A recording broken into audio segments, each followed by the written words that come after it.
Welcome back, darlings. In the age of social media, where everyone is a journalist,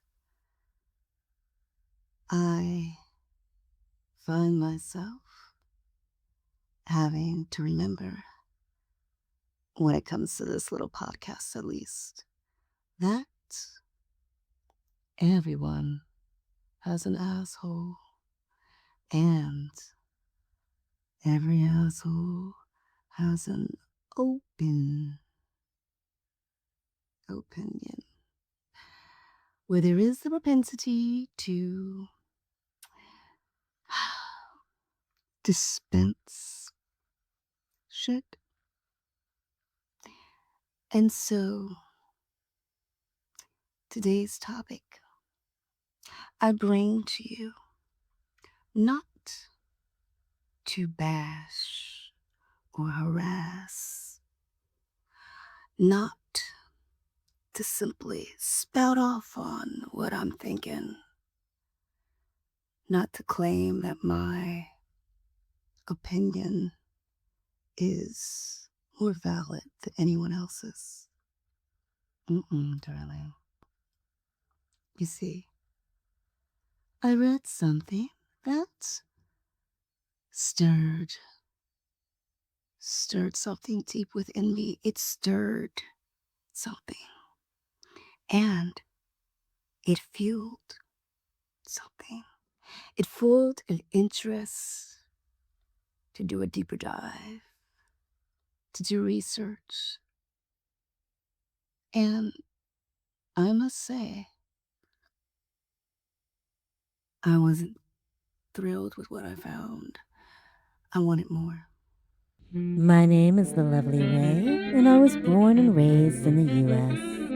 I currently have the opportunity to speak with people from all over the world, regular people just like you. And I'm always fascinated by our cultural differences and similarities. This podcast is voiced in the style of the sultry sounding 1955 Weather Girl. It is a collection of thoughts inspired by my global conversations and aims to invite you to have those hard conversations out loud and with others. Thanks for stopping by, darlings. I'd love to chat. Isn't that what journalists do? Is they investigate. They want more. And yet, I, like many others who have a commentary platform, I don't have a journalism background. I simply have a curiosity. I'm not a specialist in psychology or sociology, though I study both. However, having a curiosity does count for something. And so, all of this is to say that I want today to fuel something in you, invite you, excite you to want to learn more. And it's through wanting to know more that we might get closer to an answer, a solution, something that gets us beyond simply moving on, scrolling on, clicking, swiping past. I don't really know what's next in my search for information on this topic,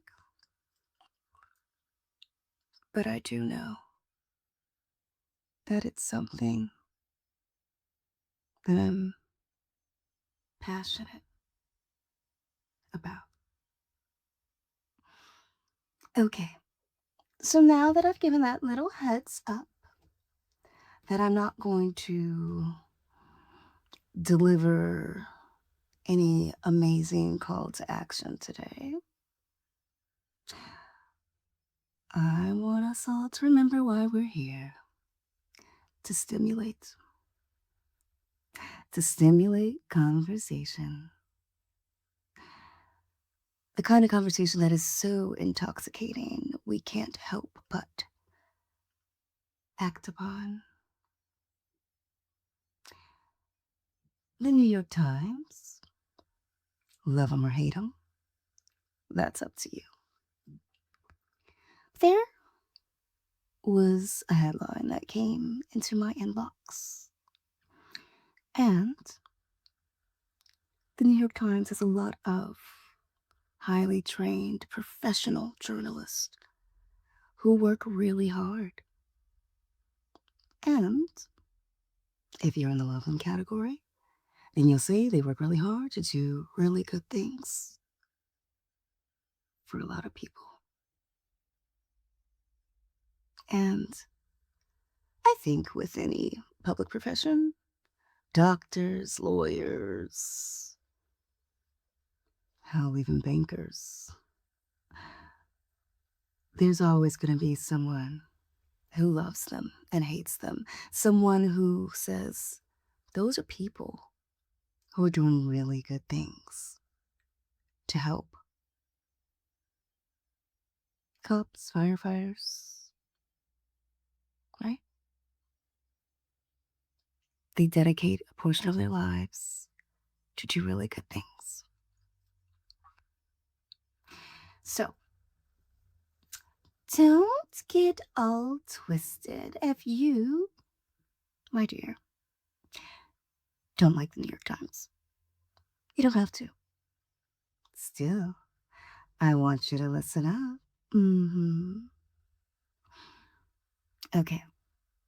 The headline as it reads is A Fight Over Abortion and Surrogacy Ends with a Baby Born in Texas. Now, I myself found this a bit curious. I found myself very curious about surrogacy, the kind of contracts people enter into. Oftentimes, women will agree to be surrogates because they have their children, they enjoy motherhood, and they're happy to help provide that same opportunity to be a mama to somebody else. I, for one, have often thought, why go through the pain and stress of surrogates and fetal fertilization? Why deal with it all? Why not just adopt? Seems so simple, right? Though nothing is ever that simple, and there are many amazing individuals and couples who have worked so hard to be able to adopt. And the process is long, or for whatever reason, they simply can't. So I'm not going to judge anyone for choosing to use a surrogate as their path to parenthood. It's not an easy decision that a couple makes. And I can imagine that finding a surrogate who is willing and able to work with a couple is also quite an ordeal.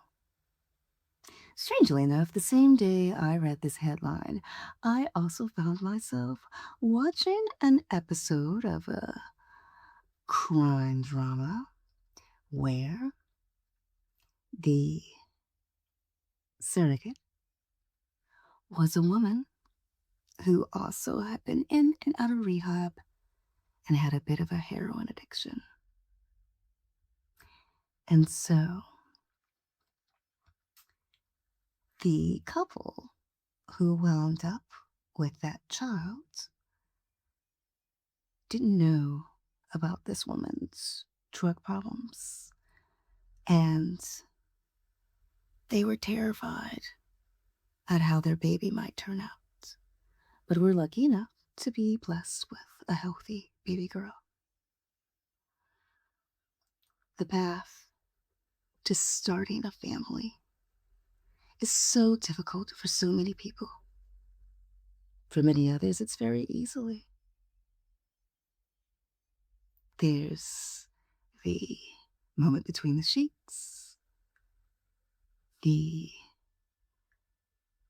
embryo grows, and happy, happy family welcomes their bouncing baby. But keep in mind that path, that process is not the path for many, and it's just not that easy.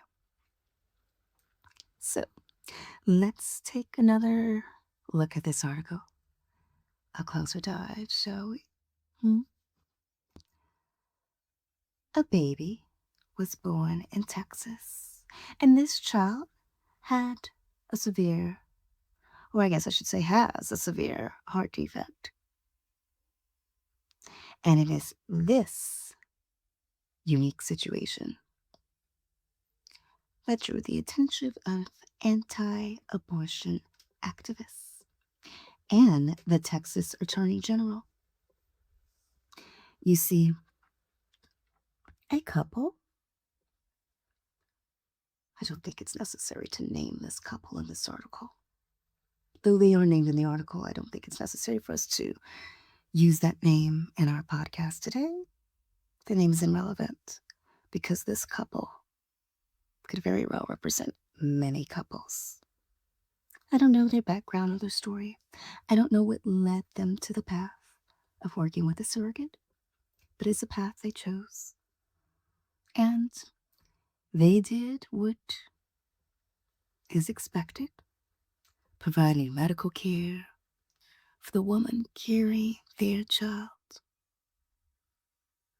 The article doesn't tell us what type of surrogacy this is. They don't tell us if she's simply carrying the embryo for the couple or if her egg has been used. And that matters to me. From a legal standing, I think that matters a lot. But it's not in the article, which I thought poo poo, New York Times. Why haven't you included that? But maybe for the same reason I am choosing not to name the couple. Maybe the New York Times felt it would be improper to discuss the details of the pregnancy. Though, from a legal standpoint, I do feel it matters greatly. But let's continue, shall we?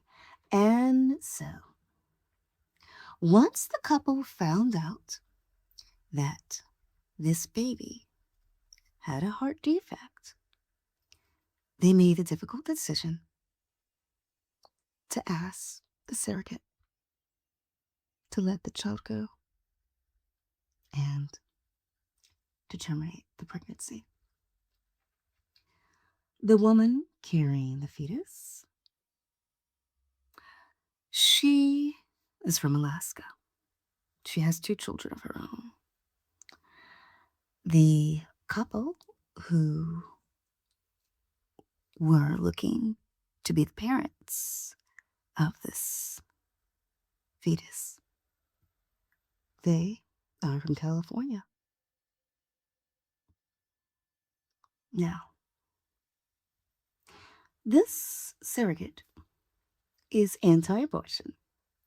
So she hopped a plane to Texas, courtesy of the assistant of a friend of hers who works at the head of an anti abortion agency. And if anyone has been paying attention to politics over the last few years, then you know that Roe versus Wade was overturned and that many states in the US and the Bible Belt changed their laws to make it very difficult for a woman to terminate a pregnancy, even if that pregnancy is being terminated because the woman's health is at risk or the fetus's health is at risk. And so, little Miss Alaska flew to where she felt the laws would protect her. And she carried out the full term of the pregnancy, and the child was born this week. And on one hand, I say, well, if Miss Alaska wants to keep the baby, then let her keep the baby. Does she have the money to pay for another child, especially a child that has severe heart defects? Now, hold on, friends. You might be saying, oh, lovely, how cruel of you. This is a child we're talking about. If she wants it, let her keep it. Lovely, this isn't furniture or property. Darlings, I get it. And I'm not suggesting that a child is so easy to be relinquished to someone else. There are parents who have been fighting in years in court, spending every last dollar to work out custody arrangements. And so, let's move forward, shall we? My thought was, okay, this woman has decided that she should be able to say what happens with this child.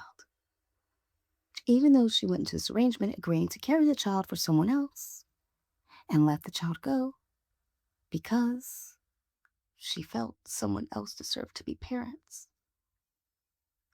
Somewhere along the way, she felt she also had the right to decide how they should become parents, what kind of parents they should be. And so for her,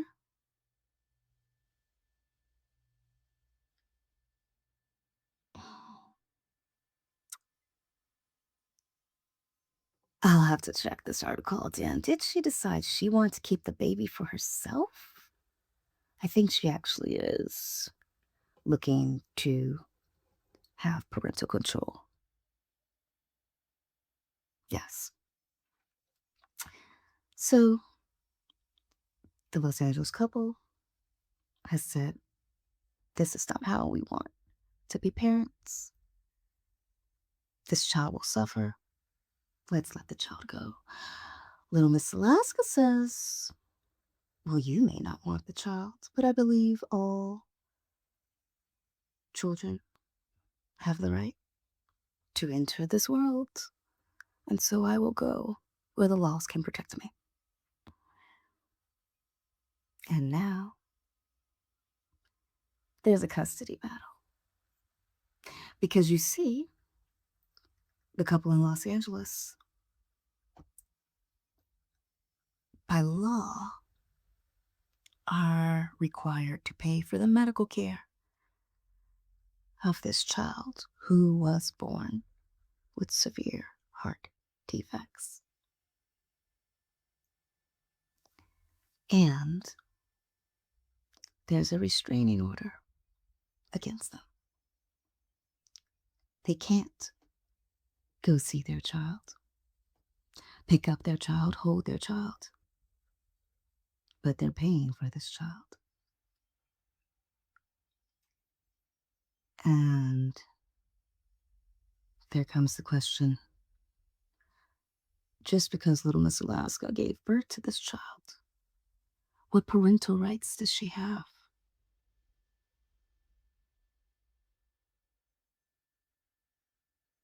Now, even though she may want custody of the child, I can't imagine her wanting to speed things along. Because who's going to pay for that child's care? And the couple that is paying for the child's care, Mr. and Mrs. California, it must be heartbreaking to finally have that child here, regardless of whether or not they wanted that abortion. The child's here. And maybe there are some feelings on their side of we'd just like to see our baby. But they can't. They can't see their baby. All they can do is talk to their lawyers and keep paying. This couple who wanted so desperately to have a baby they can call their own, a baby of their own, a baby that maybe is one part of him, or a baby that DNA wise is all of them. They can't touch or hold. That's a lot. And I found myself asking, what kind of world do we live in where this kind of situation could even happen? What kind of contract did they enter in with this surrogate? Did the lawyers not look out for them? Did they have a good lawyer? Were lawyers involved? Just thinking about the system that allowed this to happen. Because I took for granted that if somewhere were entering a contract and the contract with the surrogate would have to stipulate who had all rights and responsibilities. And it would seem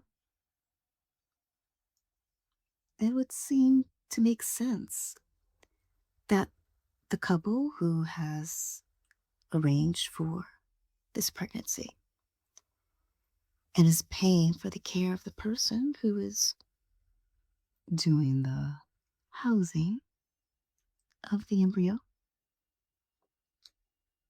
should be obligated to abide by the contract. And yet, more than just a contract, isn't it? After all, if the surrogate doesn't believe in abortion, then why should she be forced to do something that she didn't want to do? And yet, I find myself going, then you shouldn't be a fucking surrogate. Just because you want to bring life into the world for another couple, that simply isn't enough. It just isn't. So, what kind of screenings are being done to make sure that the appropriate parties are being matched with one another?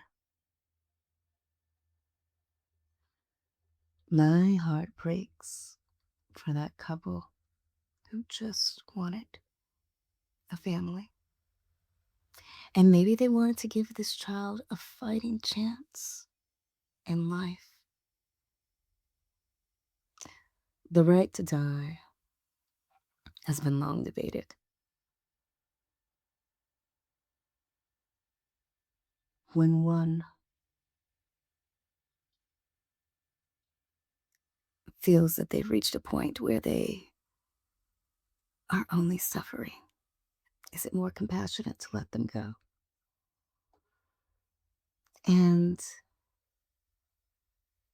this is a couple who felt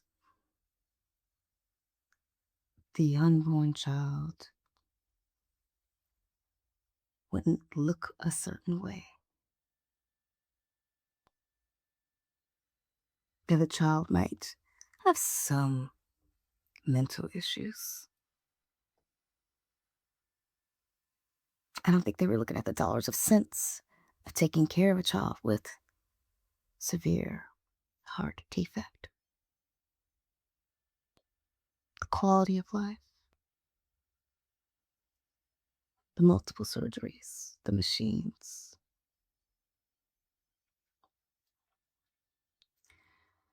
It's a lot, friends. But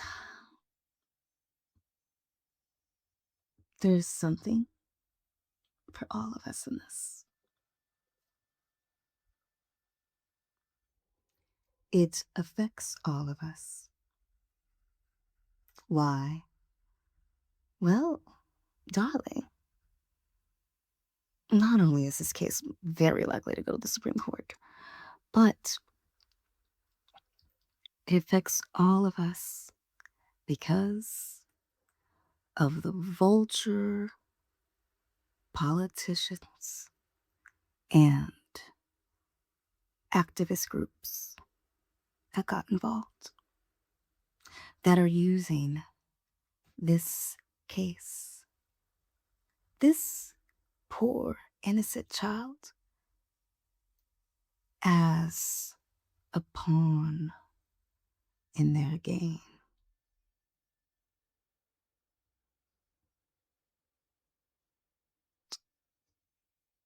I, for one, am so very tired of people using children as pawns in their game. The fight over education, homeschooling,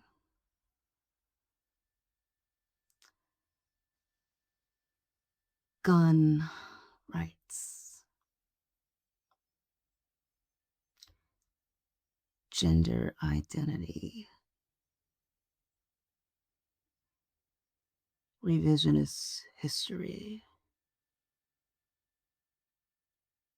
So many of these things have a background rooted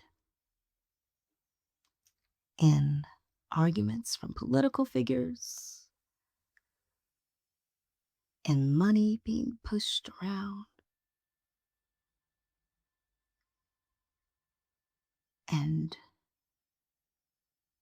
nothing being done to help the young lives that are at the center of it all. And that's the thing that troubles me.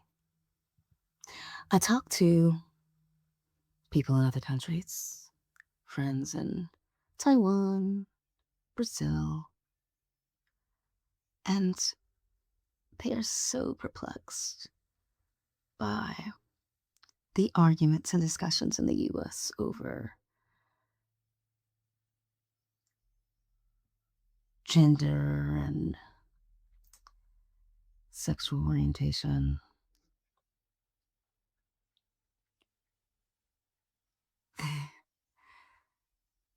There's either people live the way they live and it's nothing you talk about, it's not a big deal, it's just whatever.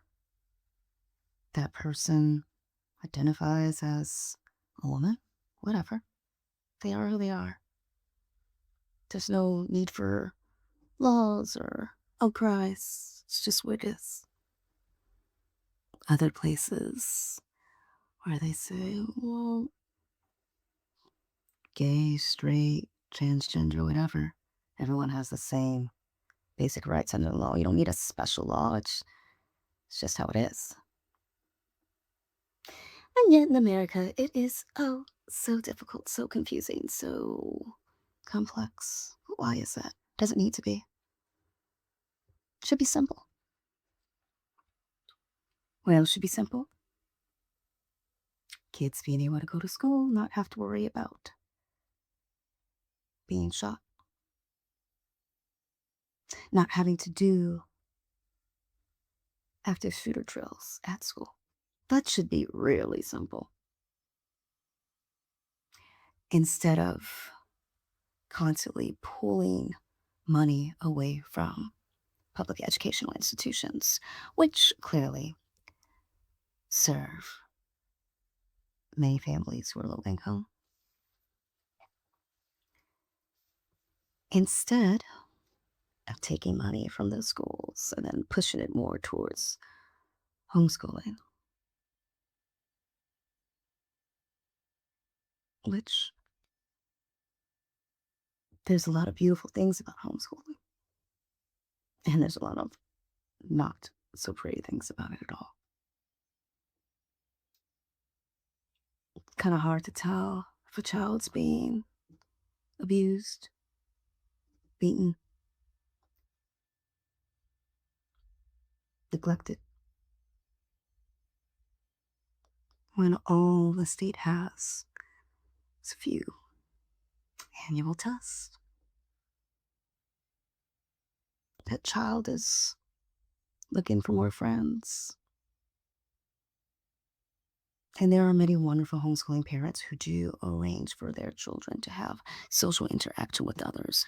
But there are also families who abuse the system or simply want to keep their child isolated. And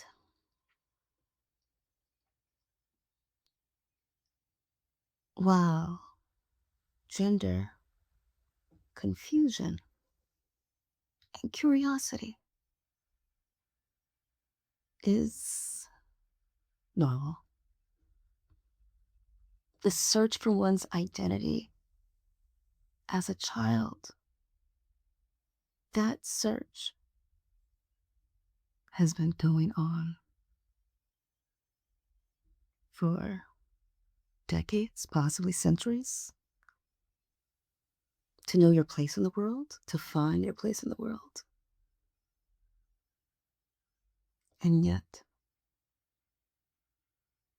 to have laws being passed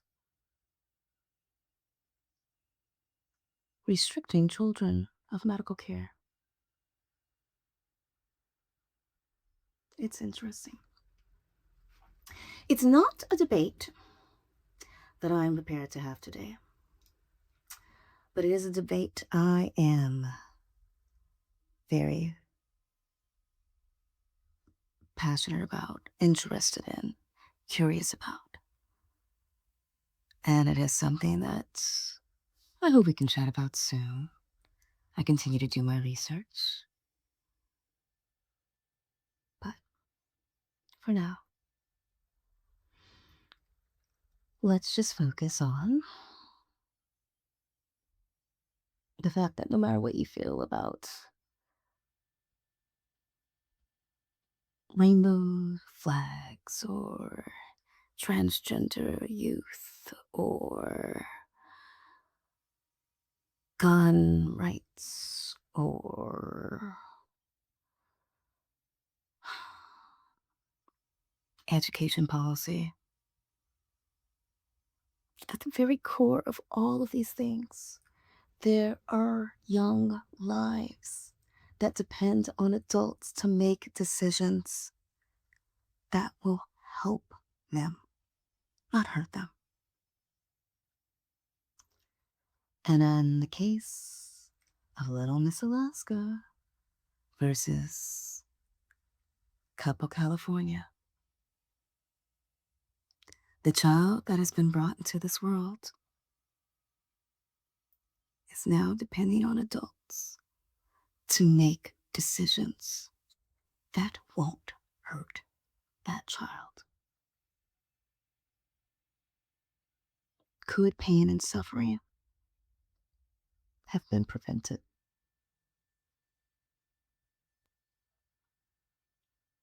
Well, I don't know what Little Miss Alaska should have done. I don't know what I would have done. But I do know that this kind of situation should have never happened. And this case shines a very bright light on a very flawed system. And it also makes me wonder, what lengths are necessary, appropriate, ideal to go through to bring life into the world.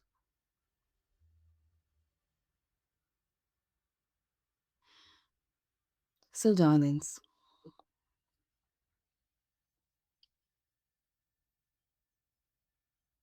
whether or not you're a parent, whether or not you're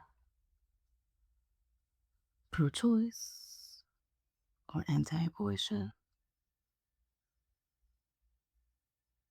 just take a moment to think, to yourself,